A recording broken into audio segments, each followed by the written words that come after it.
live streams. I go live every Tuesday night on TikTok, and I color with you and read stories at the end. Anyways, let's get started. I want to show you the book. It's called Scary Stories to Tell in the Dark by Schwartz Camel. And this is one big large book made out of 3 small parts of Scary Stories to Tell in the Dark. I grew up reading these books and these stories in here with my brother, and I have some really good memories. So this is very nostalgic to me, and if it's your first time reading these stories, just a little preview, they are children's scary stories, so they're not gonna be too spooky. A lot of them are honestly very just silly, some creepy stories, but nothing too crazy where I think, you'll be losing sleep over. This is how much I've read to you already this year. So I'm gonna continue where we left off, and oh my goodness, look at my Coraline bookmark. Coraline. I got this bookmark for my birthday. My family, everyone knows that I'm obsessed with this movie. I watched it last week because it was released for free on Tubi. I think that's what the platform is called. And it's just chef's kiss, even after that many years. Okay, anyways, we're gonna get started with the first story called The Drum. By the way, if you are not already subscribed to my channel, I highly encourage you to. I post a lot of vlogs, makeup, hauls, and just a couple of other random videos here and there, like scary stories, some traditional ASMR videos, and pretty much anything that's exciting in my life at the moment. So before you fall asleep, make sure to give this video a like if you want to see more parts, and subscribe if you're not already. The Drum. Once there were 2 sisters. Dolores was 7 and Sandra was 5. They lived in a small house in the country with their mother and their baby brother, Arthur. Their father was a seaman and was away on a long voyage. One day, Dolores and Sandra were running across a field near their house when they met a gypsy girl playing a drum. Her family was camping in the field for a few days. As the girl played, a little mechanical man and woman came out of the drum and danced. Dolores and Sandra had never seen such a drum. They begged the girl to give it to them. She looked at them and laughed. "I will give it to you," she said, "but only if you are really bad. Come back tomorrow and tell me how bad you were, and I will see." As soon as the 2 sisters got home, they started shouting, which was against the rules in their house. Then they wrote all over the walls with their crayons. At supper, they spilled their food, and when it was time for bed, they wouldn't go. They did everything they could think of to upset their mother. They were really bad. Early the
right," Sandra said. As soon as they got home, they beat the dog with a stick, they broke the dishes, they tore their clothes to pieces, they spanked their baby brother Arthur. Their mother began to cry. "You're not keeping your promise," she said. "We will be good," said Dolores. "We promise," said Sandra. "I can't wait much longer," said their mother. "Please try." Early the next morning, before their mother was awake, Dolores and Sandra ran to see the gypsy girl. They told her all the bad things they had done the day before. "We were horrible," said Sandra. "We were worse than we had ever been," said Dolores. "Can we have the drum now, please?" "No," said the gypsy girl. "I never meant to give it to you. It was just a game we were playing. I thought you knew that." Dolores and Sandra began to cry.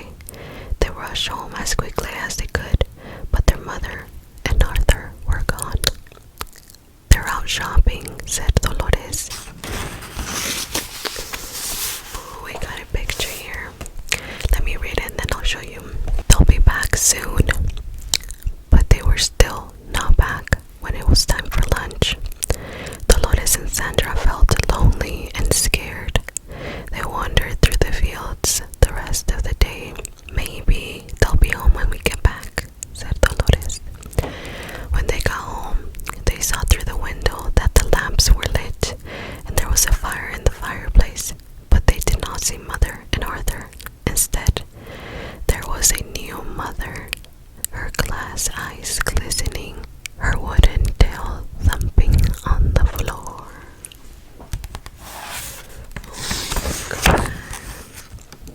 That's the end of the first spooky story. And here you can see the image of the girls out. You see how it was like just silly, not too scary, I would say. This story is called The Window. Let's look at the imagery. The window, the window, the window. Margaret and her brothers, Paul and David, share a small house on top of a hill just outside the village. It was so warm one summer's night that Margaret could not sleep. She sat up in bed in the darkness of her room, watching the moon move across the sky. Suddenly, something caught her eye. She saw two small yellow-green lights moving through the woods near the graveyard at the bottom of the hill. They looked like the eyes of some animal, but she could not make out what kind of creature it was. Soon, the creature left the woods and moved up the hill towards the house.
were scattered all over the floor.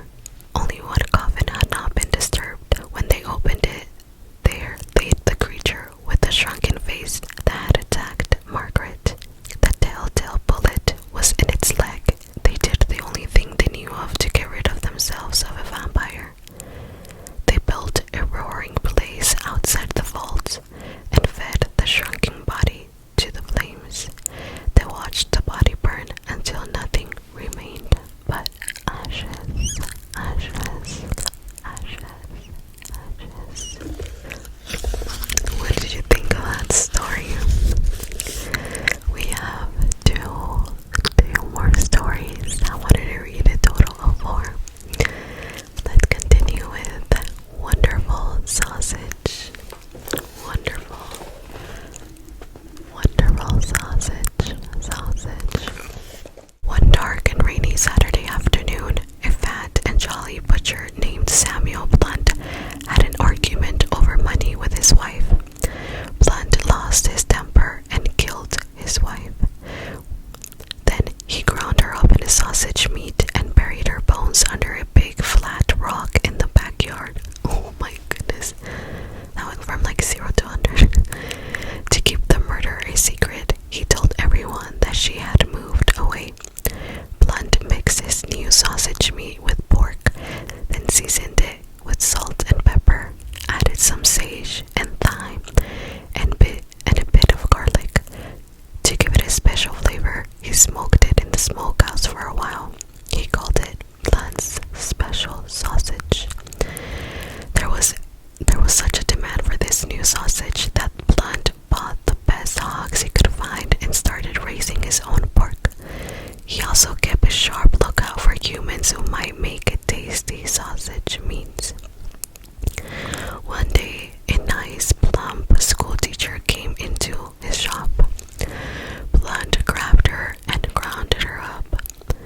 Another time, Blunt's dentist came back. He was a little round man, and into the grinder he went. Then one by one, the children in the neighborhood began to disappear, and so did the kittens and puppies. But no one ever dreamed that Blunt, the butcher, had anything to do with it. Things went on that way for years. Then one day,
wasn't a